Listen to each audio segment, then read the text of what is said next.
As the Dalai Lama approaches his 90th birthday on July 6th, and Tibet its 75th year of the Chinese invasion on October 7th this year, the Himalayan region's decades-long existential struggles have receded from the global discourse. So it is refreshingly reassuring that a documentary produced and directed by BAFTA and Emmy-winning journalist and filmmaker Gesbeen Mohammad for PBS's signature news program Frontline is bringing the issue back into some focus again.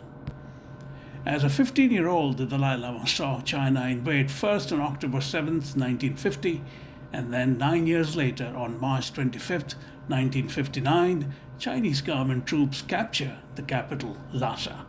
By the time the 14th Dalai Lama was already on his way on horseback and by foot to India. Muhammad's documentary has investigated China's rule over Tibet. With footage from inside the region, the documentary examines how the communist regime controls Tibet's Buddhist population and the battle over the succession of its spiritual leader, the Dalai Lama, it says.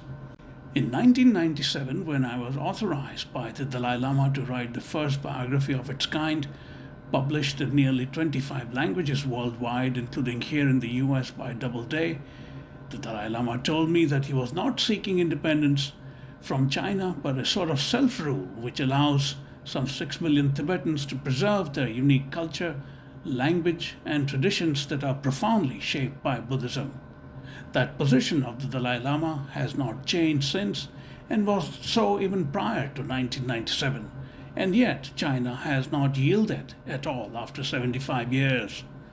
The documentary addresses several issues, including the repression inside Tibet generally and Lhasa particularly, the seat of the Dalai Lamas for some 6 centuries. It features undercover footage of violence and repression in the face of protests by Tibetans. The documentary also speaks about the inevitable question of the Dalai Lama's successor.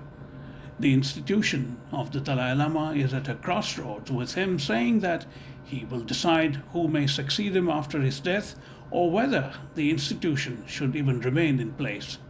During my several interviews with him over the years, he has also said ultimately it's for the people of Tibet to decide the fate of the institution of the Dalai Lama. He has expressed consistent hope of a peaceful resolution and even thinks that he might return to Lhasa someday. Watch this documentary on YouTube.